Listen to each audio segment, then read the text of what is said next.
Hey Taram, you are fired.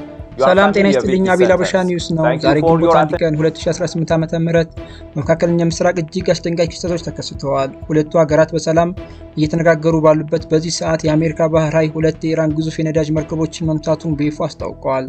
በሆርሙዝ ወሽመጥ ላይ የተከፈተው ይህ ጥቃት ምን ያህል አደገኛ ነው? አሜሪካ እስካሁን $13 ሚሊዮን የሚያወጣ የኢራን ነዳጅ መያዟ ተሰምተዋል። ይህ ደግሞ በዓለም የምግብና የነዳጅ ዋጋ ላይ ከፍተኛ ቀውስ እየፈጠረ ይገኛል። ዝርዝሩን አሁን ይዘናል። አብራችን ቆዩ። አሜሪካ ዛሬ አርብ በሰጠችው መግለጫ የኢራን ሰንደቅ ዓላማ የሰቀሉ ሁለት ነዳጅ ጫኝ መርከቦች በሆርሙዝ ወሽመጥ የተጣለውን እገዳ ጥሰው ለማለፍ ሲሞክሩ በከፍተኛ ጥቃት መምታቷን ገልጻለች።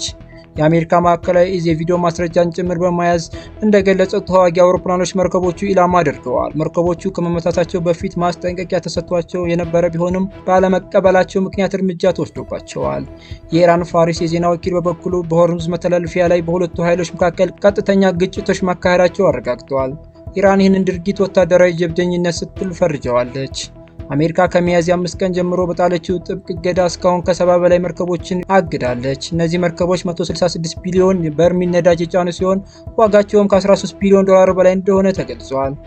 ሆርሙዝ ወሽመጥ የዓለም 20 በመቶ ነዳጅ የሚተላለፍበት ሲሆን የአሜሪካ ይህንን መስመር ሙሉ በሙሉ ለመቆጣጠር በመኮሯ የኢራን ኢኮኖሚ አንቆ ለመያዝ ያቀደችው መሆኑን ያሳያል። የአሜሪካው የውጭ ጉዳይ ሚኒስትር ማርኮ ሩቢዮ ኢራን ለቀረበላት የሰላም ሀሳብ ዛሬ ምላሽ ትሰጣለች ብለን እንጠብቃለን ብለዋል። በአንጻሩ ኢራን አቻቸው አባስ አርጌቺ የአሜሪካን ዲፕሎማሲ በጦርነት ለመተካት የምትሞክር ሞኝ በማለት ወቅሰዋል። ፕሬዚዳንት ዶናልድ ትራምፕ በበኩላቸው ጥቃቶች ቢኖርም የተኩስ አቁም ስምምነቱ አሁንም እንደጸና መሆኑን ገልጸዋል። ነገር ግን ኢራናውያን አንበረከክም የሚል ጽኑ አቋም መያዛቸው ድርድሩን አስቸጋሪ አድርጎታል። ይህ ወታደራዊ ውጥረት ዶላርን አዳክሞታል። ዶላር ከሌሎች ዋና ዋና ገንዘቦች አንጻር የ0.14 በመቶ ቅናሽ ሲያሳይ የነዳጅ ዋጋ ግን በከፍተኛ ሁኔታ ጨምሯል። የተባበሩት መንግስታት ድርጅት ኤፍኤኦ እንደገለጸው በጦርነቱ ምክንያት የማዳበሪያ ዋጋ በ80 በመቶ ጨምሯል።